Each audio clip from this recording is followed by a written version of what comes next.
রাতে পর্যাপ্ত ঘুম হবার পরেও সকালবেলা উঠে কেন মনে হয় আরেকটু ঘুম হলে ভালো হতো? সামান্য একটু কাজ করার পরে কেন মনে হয় অনেক বেশি টায়ার্ড লাগছে? দুদিন আগে ঘটে যাওয়া কোনো ঘটনা ঠিকঠাক মতো মনে করতে পারছেন না।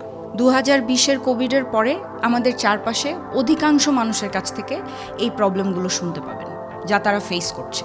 এখন আপনার কাছে কি এর সঠিক কোনো ব্যাখ্যা আছে? চলুন জেনে নিব আমার আজকের ভিডিওতে।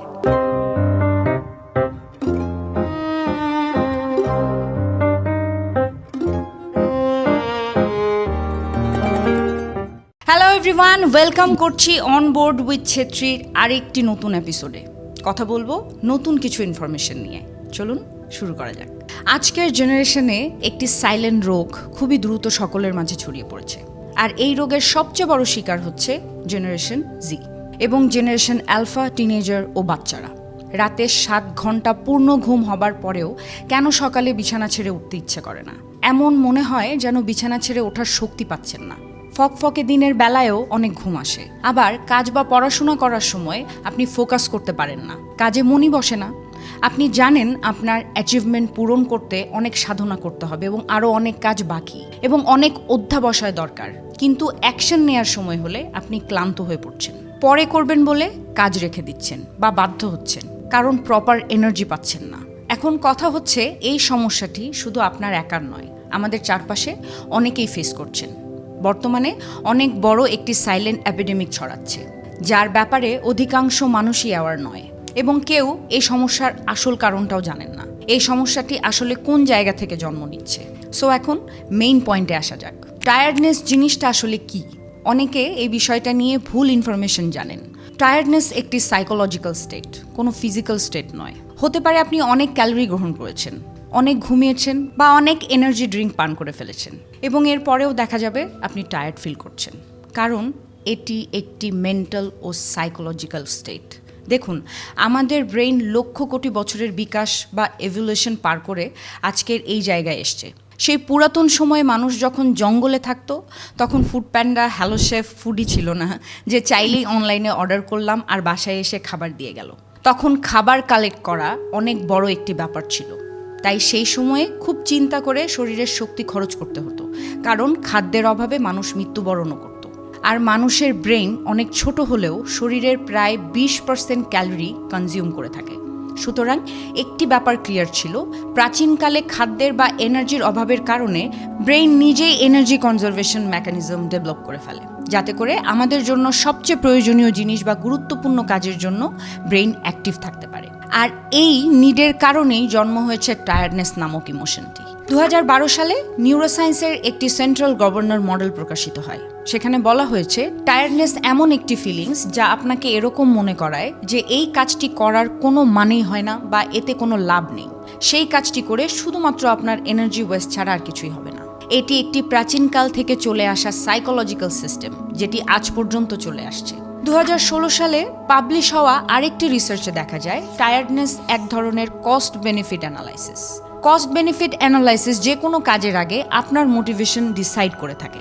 আমাদের ব্রেইন যে কোনো কাজ করার পূর্বে একটি দাঁড়িপাল্লার মতো কাজ করে, অর্থাৎ সে চিন্তা করে এই কাজ করলে কতটা এনার্জি খরচ হবে এবং এর ফলে কি বেনিফিট পাওয়া যাবে। আর ব্রেইনের কাছে বেনিফিট বা রিওয়ার্ড মানে হলো পজিটিভ ফিল করার নিউরোকেমিক্যালস, যেমন ডোপামিন ও সেরোটোনিন। আর ব্রেইনের আলটিমেট গোল হচ্ছে কম এনার্জি খরচ করে বেশি রিওয়ার্ড অর্জন করা। এখন একটি উদাহরণ দিয়ে বললে খুব সহজেই বুঝতে পারবেন। আমাদের brain happiness, motivation, energy produce করে ডোপামিন নামক হরমোন থেকে। ডোপামিনকে আমরা ব্রেইনের কারেন্সি বলতে পারি। যদি কোনো কাজ করতে গিয়ে ডোপামিন নিঃসৃত হওয়ার সম্ভাবনা থাকে, তাহলে ব্রেইন সেই কাজ করার জন্য মানুষকে মোটিভেটেড করে, আর এতে মানুষ একদমই স্বতঃস্ফূর্তভাবে সেই কাজ করার চেষ্টায় লেগে যায়। এখন আসা যাক আরেকটি ব্যাপারে। আজকের যুগে আপনি নিজেকে নিয়ে একটু চিন্তা করে দেখুন, আপনি সবসময় দুটি জিনিস নিয়ে দ্বিধায় পড়ে যান।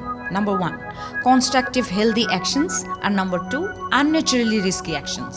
কনস্ট্রাকটিভ অ্যাকশনস এমন কাজ যেগুলো লং টার্মে আপনাকে অনেক সুবিধা দেবে, যেমন একজন স্টুডেন্টের প্রতিদিন পড়ালেখা করে ভালো মার্কস পাওয়া, একজন এমপ্লয়ির তার স্কিল আপগ্রেড করা, একজন খেলোয়াড়ের রেগুলার রুটিন ফলো করা। অন্যদিকে আপনি 30 মিনিট মোবাইল ইউজ করেই 10 ইউনিট ডোপামিন প্রডিউস করতে পারবেন। আর এখানেই আমরা আমাদের টায়ার্ডনেসের মূলে এসে পৌঁছে যাই। একদিকে কনস্ট্রাকটিভ কাজ, যেখানে শ্রম দিয়ে কষ্ট করে সকল কিছু করতে হয়, যা লং টার্ম সুবিধা দেয়, কিন্তু এতে কঠোর পরিশ্রম করতে হবে, কিন্তু এতে কম ডোপামিন রিলিজ করে থাকে। 8 ঘন্টা এক্সারসাইজ করার পর মাত্র 10 ইউনিট ডোপামিন রিলিজ হয়, তাও আবার একটু ডিলে হবার পরে। আবার অন্যদিকে 10 মিনিট মোবাইল ইউজ করে রিলস দেখে 1 মিনিট থেকেই ডোপামিন রিলিজ করা শুরু হয়ে যায়। আর ব্রেইন এই জিনিসটাকেই চায়, less effort and big reward. এতে কম কষ্ট করে অনেক ডোপামিন পাওয়া যায়, এবং কঠিন কোনো কাজ বা কষ্টের কোনো কাজ করার চিন্তা করলেই ব্রেইন আমাদেরকে টায়ার্ড মনে করানো শুরু করে দেয়। এটিকে মেডিকেলের ভাষায় বলা হয় ডোপামিন ডিসেনসিটাইজেশন। আর এই বর্তমান যুগে অনিয়মের জীবন শুরু হয় এ কারণেই। আপনার হাতের সামনে অনেকগুলো কাজগুলো করা জরুরি, কিন্তু ইনস্টাগ্রাম ওপেন করার জন্য আপনার হাত চুলকাচ্ছে, সে নো। সকালে উঠে ওয়ার্কআউট করতে যেতে মন চাইছে না, সে নো। এবং সাথে সাথে এক্সারসাইজ করতে চলে যান। সেই সাথে জাঙ্ক ফুড খাওয়া থেকে বিরত থাকুন এবং চেষ্টা করুন যত কম খাওয়া যেতে পারে। আপনি যদি এসব ব্যাপারে না বলতে শিখে যান, তাহলে আপনি ডোপামিন ডিসেনসিটাইজেশনের ট্র্যাপ থেকে বেঁচে যাবেন। এতে আপনার পড়ালেখা, জব, স্কিল আপগ্রেডিং ইত্যাদি কনস্ট্রাকটিভ কাজে মন বসা শুরু করবে। আপনার উইল পাওয়ার স্ট্রং হতে শুরু করবে, এবং সেই সাথে আপনি একটি ডিসিপ্লিন লাইফ কাটাতে পারবেন। এগুলো আপনার লং টার্ম লাইফে উন্নতি করতে সাহায্য করবে। আমাদের উইল পাওয়ার আমাদের মাসেলের মতো, যাকে আমাদের রেসপন্সিবিলিটি নিয়ে ডেইলি ট্রেন করতে হবে, by saying no to the bad things. আর এটা করার মাধ্যমেই আপনার মাঝে ডোপামিন ডিসেনসিটাইজেশনের বিরুদ্ধে লড়ার শক্তি আসবে। এখন আসি ভিডিওর মেইন পার্টে। কিভাবে আমরা এই টায়ার্ডনেসের মূল সমস্যা দূর করব, আবার কিভাবে আমরা সব সময় এনার্জেটিক, অ্যাক্টিভ ও হ্যাপি ফিল করতে পারি। দেখুন, আপনি যদি ডেইলি বেসিসে টায়ার্ড ফিল করে থাকেন, তাহলে আপনার দুটো জিনিসে ফোকাস করতে হবে। প্রথমটি হলো মাইন্ডসেট, এবং দ্বিতীয়টি হলো অ্যাকশন বা বিহেভিয়ার্স। এই দুটি জিনিস মিলেই আপনার একটি সুস্থ লাইফস্টাইল হবে, এবং সেখান থেকেই আপনার ইমপ্রুভমেন্ট আসা শুরু করবে। সাইকোলজি হিসেবে আপনার ব্যবহার কখনো বদলাবে না যদি না আপনি আপনার মাইন্ডসেট বদলান, এবং সেই সাথে পরিবর্তন বা ভয়ঙ্কর রকমের এডিকশন সরাতে হলেও মাইন্ডসেট স্ট্রং হওয়া খুবই জরুরি।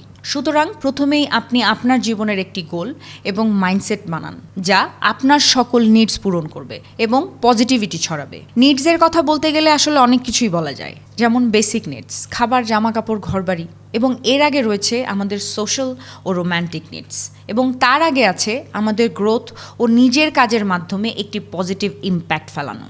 আমার মতে 100টি বিষয় নিয়ে ফোকাস করার কোনো প্রয়োজন নেই। যে কোনো একটি বিষয়ে মন দিয়ে ফোকাস করুন, দেখবেন বাকি সকল নিডস আপনার পূরণ হতে শুরু করবে। এখন আমাদের এই পুরো ভিডিওর শেষে আমরা কোন সারমর্মে এসে দাঁড়ালাম? আমার কাছে তো মনে হয় একটি সুন্দর লাইফস্টাইল, সুস্থ চিন্তাভাবনা, পজিটিভ মন মানসিকতা আপনাকে সুস্থ রাখতে সাহায্য করবে। এখন আপনার কি মনে হয় জানান কমেন্ট বক্সে। Thank you.